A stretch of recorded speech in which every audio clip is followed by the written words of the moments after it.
ఈ మధ్య కాలంలో నేనొక మెగాస్టార్ చిరంజీవి గారికి సంబంధించి ఒక వీడియో చేసిన తర్వాత ఒక మెగా అభిమాని అనుకుంటా ఆయన నన్ను ఒక మాట అడిగిందండి. అదేంటంటే మెగాస్టార్ చిరంజీవి గారు నటిస్తున్న చిత్రానికి సంబంధించి అంటే 'విశ్వంబర' చిత్రానికి సంబంధించి ఏదన్నా అప్డేట్ ఉంటే చెప్పండన్నా అని చెప్పి పాపం రిక్వెస్ట్ చేసిందనమాట.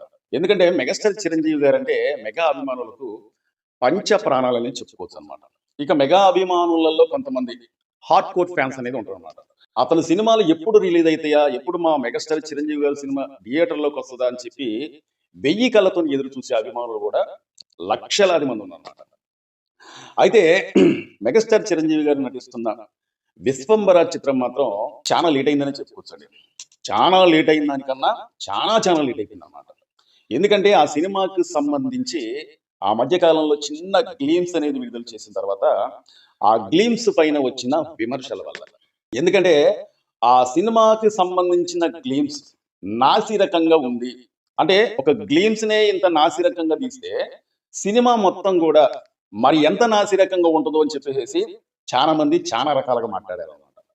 అంతేగాకుండా మెగాస్టార్ చిరంజీవి గారికి మాత్రం ఈ సినిమా 'విశ్వంబర' చిత్రం మాత్రం ఒక ప్రతిష్టాత్మకమైన చిత్రం అని చెప్పుకోవచ్చనమాట.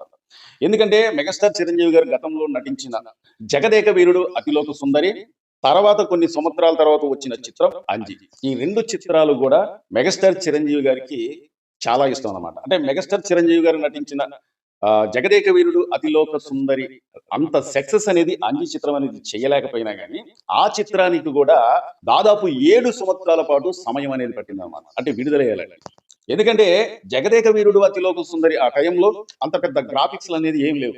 ఎందుకంటే ఎనకాల ఏదో సెట్టింగ్ చేసేవాళ్ళు. ఎక్కడో మంచు కొండల్లో ఉన్నట్టుగా అక్కడికక్కడే సెట్లేసేసి, లేకపోతే ఏదన్నా స్వర్గంలో ఉన్నట్టుగా ఏదో మబ్బుల్లో తేలుతున్నట్టుగా అన్నీ గూడా సెట్టింగ్‌లతోనే కెమెరా ట్రిక్స్‌తోనే చేసేవాళ్ళనమాట. కానీ 'జగదేక వీరుడు అతిలోక సుందరి' సినిమా మాత్రం మన తెలుగు సినిమా ఇండస్ట్రీని ఒక ఊపూపేసిందనే చెప్పుకోవచ్చనమాట. ఆ సినిమా ఎంత సక్సెస్ అయిందో, ఎంత బ్లాక్ బస్టర్ హిట్ అయిందో, చిరంజీవి గారికి ఎంత పేరైతే తెచ్చిందో, సినిమా రిలీజ్ అయ్యే సమయంలో గూడా అంత కష్టకాలం అనేది వచ్చిందనమాట. అదేంటో ఏందనేది ఇంతకుముందు కొన్ని వీడియోలో చెప్పాను గాబట్టి, ఇప్పుడు అంత లోతుగా నేనైతే పోట్లేదు గానీ, అలాంటి చిత్రం అనేది మరొకటి పడాలన్న ఉద్దేశంతోని చిరంజీవి గారికి ఎప్పటినుంచో ఒక కోరికైతే ఉందనమాట. ఆ కోరికనేది నెరవేర్చుకోవటానికి చిరంజీవి గారు ఎన్నో ప్రయత్నాలు చేసిండండి. ఇప్పటి వరకు అలాంటి కోరికనేది నెరవేరలేదనమాట. 'జగదేక వీరుడు అతిలోక సుందరి' సినిమా ఒక సోషల్ ఫ్యాంటసీ చిత్రం అన్నమాట. చిరంజీవి గారు ఎన్నో పాత్రలు అసలు ఏ పాత్ర అయినా సరే, ఆ పాత్రలో నిజంగా పరకాయ ప్రవేశం చేస్తదేమో అన్నట్టుగా అనిపిస్తా ఉంటదన్నమాట. కానీ అలాంటి చిత్రం మరొకటి కావాలని ఎన్నో కథలు వినొచ్చు. మనకు తెలియకపోవచ్చు గానీ, ఎన్నో కథలు విని చివరకు 'విశ్వంబర' చిత్రాన్ని తెరకెక్కిద్దామన్న ఉద్దేశంతోనే వశిష్ఠ దర్శకత్వంలో ఈ చిత్రం ఒకవేళ వస్తే బాగుందనే ఆలోచనతోనే దర్శకత్వం అనేది అతనికి ఒప్పజెప్పిన తర్వాత మరి నాకు తెలిసినంత వరకు 'జగదేక వీరుడు అతిలోక సుందరి' గూడా అంత కష్టాలైతే పడలేదండి చిరంజీవి గారు. ఏదో సరదాగా ఎళ్ళిండు, ఇష్టపడిండు ఆ కథని. అంతేకాకుండా హీరోయిన్‌గా శ్రీదేవి, మెగాస్టార్ చిరంజీవి గారు నటిస్తున్నారంటేనే ఇక ఆ సినిమా ఖచ్చితంగా బ్లాక్ బస్టర్ హిట్ అయిద్దని చెప్పి అప్పట్లో ప్రతి ఒక్క ప్రేక్షకుడు, ప్రతి ఒక్క అభిమాని, సినీ ఇండస్ట్రీకి సంబంధించిన వర్గాలు కూడా చాలా మంది మాట్లాడుతున్నారన్నమాట. కానీ వాళ్ళు అనుకున్న దానికన్నా 100 రెట్లు బ్లాక్ బస్టర్ హిట్ అయిందన్నమాట ఆ చిత్రం అనేది. దాదాపు రూ. 2,00,00,000 బడ్జెట్‌తోని ఆ చిత్రాన్ని నిర్మిస్తే 15-16 కోట్ల బడ్జెట్ అనేది ఆ చిత్రానికి వచ్చిందన్నమాట. అంటే ఎంత పెద్ద బ్లాక్ బస్టర్ హిట్టో మనం ఒకసారి అర్థం చేసుకోవాలన్నమాట. మరి అలాంటి చిత్రం మరొకటి కావాలి అని మెగాస్టార్ కోరిక ఈ చిత్రంతోనే నెరవేరబోతుందన్నమాట. ఈ చిత్రం మాత్రం చాలా మందికి తెలియదు కాబట్టి ఒక మాట చెప్తున్నానండి. ఈ చిత్రం మాత్రం విజువల్స్ ఎఫెక్ట్స్ తోని ప్రతి ఒక్కరిని గూడా మైమరిపించే విధంగా నిజంగా మనం మానవ లోకంలో ఉన్నామా? లేదా వేరే లోకంలో ఉన్నామా? అన్నంత ఇదిగా ఈ చిత్రం అనేది ఉండబోతుందన్నమాట. దాదాపు 14 లోకాలు ఈ చిత్రంలో చూపించబోతున్నారన్నట్టు తెలుస్తుందన్నమాట. హీరోయిన్ త్రిష గారు ఈ చిత్రంలో హీరోయిన్‌గా నటిస్తుంది. కానీ సోషల్ మీడియాలో వచ్చిన కథనాల ప్రకారంగా హీరోయిన్ త్రిష గారిని వేరే లోకానికి తీసుకెళ్ళిన తర్వాత మెగాస్టార్ చిరంజీవి గారి పాత్ర మానవుడు. మానవుడు వేరే లోకానికి ఎళ్ళాలంటే ఇంపాసిబుల్ అన్నమాట. అవని పని. కానీ ఈ చిత్రంలో హీరోయిన్ ఎప్పుడైతే వేరే లోకానికి తీసుకెళ్ళిపోయారో, హీరోయిన్ కోసం మెగాస్టార్ చిరంజీవి గారు ఎలాగెళ్ళిండు? దాదాపు 14 లోకాలు. ఒక లోకంలో 2 లోకాలు గాదు. ఏదో ఈ ఊరు నుంచి ఇంకొక ఊరు, లేదా ఈ జిల్లా నుంచి ఇంకో జిల్లా, లేదా ఈ రాష్ట్రం నుంచి ఇంకో రాష్ట్రం, లేదా ఈ దేశం నుంచి ఇంకో దేశం, లేదా ప్రపంచవ్యాప్తంగా ఎక్కడో కాడ ఉందా లేదా అని చెప్పి చూసుకోవడం అనేది కాస్తంత లేట్ అయినా సరే ప్రయత్నించొచ్చు. ఇది మన భూలోకం కాబట్టి. కానీ ఈ చిత్రంలో 14 లోకాలు అంటే ఒక్కొక్క లోకాన్ని దాటుకుంటూ ఆ 14వ లోకంలోకి ఎళ్లి త్రిషని ఏ విధంగా అయితే తీసుకొస్తారనేది ఈ కథ ఉండబోతున్నట్టుగా సోషల్ మీడియాలో వార్తలు అనిపిస్తున్నాయి అన్నమాట. అయితే మరి ఆ 14 లోకాలు ఎలా ఉంటాయి అంటే, అబ్బో ఈ భూలోకం కాకుండా ఏదో నాగలోకం మాట, రాక్షస లోకం మాట, ఆ లోకాలకి వెళ్ళిన తర్వాత అది ఏదో రాక్షస లోకానికి వెళ్ళిన తర్వాత రకరకాల జంతువులు, రాక్షసులు వాటితోని పోరాటం, విజువల్స్ ఎఫెక్ట్స్ కావచ్చు, ఇలాగ చాలా అంటే ప్రతి ఒక్కరి మైండ్ ను కూడా అక్కడ ఏం జరుగుతుంది, ఏం జరగబోతుంది అనే దృష్టి అనేది కల్పించే విధంగా ఈ చిత్రం ఉండబోతున్నట్టు తెలుస్తుంది అనమాట. మరి చిరంజీవి గారు ఏ విధంగా అంటే 14వ లోకంలోకి వెళ్ళిండు, అసలుకి అతనికి ఏమైనా శక్తులు ఉన్నాయా ఏంటి? చిరంజీవి గారి పోస్టర్ మనం ఒకసారి చూసినట్లయితే చిరంజీవి గారు కనిపిస్తా ఉంటాడు, అతని వెనకాల హనుమంతుడు విగ్రహం అనేది కనిపిస్తా ఉంటది అనమాట. మరి హనుమంతుడు ద్వారాగా ఇతనికి ఏమైనా శక్తులు అనేది వచ్చినాయా?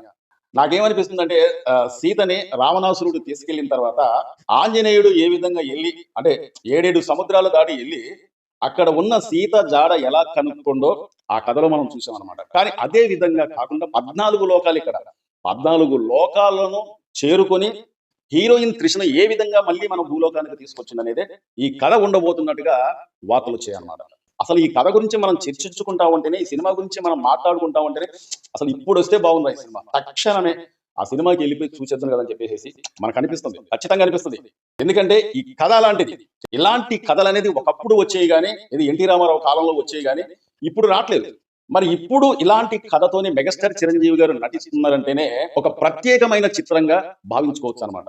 అసలు ఈ సినిమా రిలీజ్ అయిన తర్వాత ఈ సినిమా గాని నిజంగా ఒక టాక్ అనేది అంటే బ్లాక్ బస్టర్ హిట్ అయిందని ఒక టాక్ అనేది వస్తే చాలని నిజంగా ఎన్ని వందల కోట్ల రూపాయల కలెక్షన్ చేస్తుందో ఊహించలేము అనమాట. మెగాస్టార్ చిరంజీవి గారు నటించిన మనశంకర వరప్రసాద్ రీజనల్ ఫిల్మే దాదాపు 375 కోట్ల రూపాయల కలెక్షన్ చేస్తే మరి ఇలాంటి చిత్రం బ్లాక్ బస్టర్ హిట్ గానైందంటే ఇక రికార్డులు మాత్రం ఆపే పనే ఉండదన్నమాట. కొత్త రికార్డులను సృష్టించే అంత స్థెమేనా అనేది విశ్వంబర చిత్రానికి ఉందని చెప్పి నా నమ్మకం అన్నమాట. మరి ఈ సినిమా ఎప్పుడు రిలీజ్ అవబోతుంది, ఈ సినిమాకు సంబంధించి ఇంకా ఏమైనా అప్డేట్లు ఉన్నాయంటే మెగాస్టార్ చిరంజీవి గారి బర్త్డే సందర్భంగా అంటే ఈ నెల ఆగస్టు 22వ తారీఖున బర్త్డే సందర్భంగా చాలా అప్డేట్లు ఉన్నాయండి. అదేంటంటే మెగాస్టార్ చిరంజీవి గారు బాబీ దర్శకత్వంలో వస్తున్న 158వ చిత్రానికి సంబంధించి ఒక గ్లీమ్స్ అనేది విడుదల కాబోతుంది. అంతేకాకుండా ఆ సినిమాకి సంబంధించి టైటిల్ ను కూడా విడుదల చేయబోతున్నారు అనమాట. మరి మెగాస్టార్ చిరంజీవి గారు నటించిన దాదాపు ఇంచుమించు మొత్తం కూడా ఈ సినిమా పూర్తి అయిపోయింది కానీ ఇంకా విడుదలకు మాత్రమే సిద్ధంగా ఉందన్నమాట. మరి విశ్వంబర చిత్రానికి సంబంధించి విడుదల తేదీ గాని ప్రకటించినట్లయితే ఇక మెగా అభిమానులకు నిజంగా మెగాస్టార్ చిరంజీవి గారి బర్త్డే అంటేనే ఒక స్పెషల్ డే, ఒక పండగ లాంటి రోజు, ఒక ఫెస్టివల్. మెగాస్టార్ చిరంజీవి గారు అక్కడ బర్త్డే జరుగుతూ ఉంటేనే అసలు ఆ రోజున నాకు తెలిసినంత వరకు మెగా అభిమానులు ఎక్కడైతే ఉంటారో మామూలుగా సెలబ్రేషన్ చేసుకోవాలన్నమాట. అన్నదానాలు కావచ్చు, రక్తదానాలు కావచ్చు, మొక్కలు నాటడం కావచ్చు, స్వచ్ఛంద సేవా కార్యక్రమాలు కావచ్చు, ఎన్నో రకాల సేవా కార్యక్రమాలలో మెగా అభిమానులు నిమగ్నం అయిపోతారన్నమాట. అయితే ఈ సినిమా రిలీజ్ డేట్ ఎప్పుడు అని చెప్పి చాలా మందికి ఒక డౌట్ అనేది ఉందన్నమాట. నాకు తెలిసినంత వరకు ఇంతకుముందు సోషల్ మీడియాలో వచ్చిన కథనాల ప్రకారంగా అక్టోబర్ 16వ తారీఖున రిలీజ్ డేట్ అన్నట్టుగా ఇంతకు ముందు వార్తలు వచ్చాయి. కానీ నేనేమంటున్నానంటే అక్టోబర్ 16వ తారీఖు అని చెప్పి ఖచ్చితంగా చెప్పలేను కానీ దసరా పండుగ సందర్భంగా ఏదో ఒక డేట్ అనేది వాళ్ళు మంచి డేట్ అనేది అనుకొని మరి అది అక్టోబర్ 16వ తారీఖు కావచ్చు, దసరా పండుగ సందర్భంగా ఏదో ఒక మంచి డేట్ న ఈ సినిమాని విడుదల చేస్తున్నట్టుగా తెలుస్తుంది అనమాట. నాకు తెలిసినంత వరకు మెగా అభిమానుల నిరీక్షణ అనేది అంటే ఇన్ని సంవత్సరాల పాటు సినిమా కోసం ఎదురు చూశారు కాబట్టి వాళ్ళ నిరీక్షణ కావచ్చు, వాళ్ళ ఎదురు చూపులు కావచ్చు, మెగాస్టార్ చిరంజీవి గారి కోరిక కావచ్చు, అంటే మెగాస్టార్ చిరంజీవి గారు ఇంతకు ముందు నటించిన జగదేక వీరుడు, అతిలోక సుందరి లాంటి చిత్రం మరొకటి కావాలి కావాలి అని చెప్పి అతని కోరిక అనేది ఈ సినిమాతో ఖచ్చితంగా నెరవేరబోతుంది. మరొక పెద్ద బ్లాక్ బస్టర్ హిట్ అనేది ఖచ్చితంగా మెగాస్టార్ చిరంజీవి గారి ఖాతాలో పడబోతుంది. అంతేకాకుండా ఇంతకు ముందు మెగాస్టార్ చిరంజీవి గారి సినీ జీవిత చరిత్రలో మరొక సువర్ణాక్షరాలతో రాయబడుతున్న కలెక్షన్లతోని ఈ చిత్రం అనేది ఖచ్చితంగా ఉండబోతుంది. మెగా అభిమానులకు మాత్రం మెగానామ సంవత్సరం లాగా ఈ సంవత్సరం మొత్తం కూడా అన్ని శుభవార్తలే వినిపిస్తున్నాయి. మెగాస్టార్ చిరంజీవి గారు నటించిన మనశంకర వరప్రసాద్ ఎంత బ్లాక్ బస్టర్ హిట్ అయిందో, అలాగే పవర్ స్టార్ పవన్ కళ్యాణ్ గారు నటించిన ఓజీ సినిమా ఎంత బ్లాక్ బస్టర్ హిట్ అయిందో, అలాగే మెగాస్టార్ చిరంజీవి గారి తనయుడు గ్లోబల్ స్టార్ రామ్ చరణ్ నటించిన పెద్ద చిత్రం కూడా ఎంత పెద్ద బ్లాక్ బస్టర్ హిట్ అయిందో మనందరికీ తెలుసు.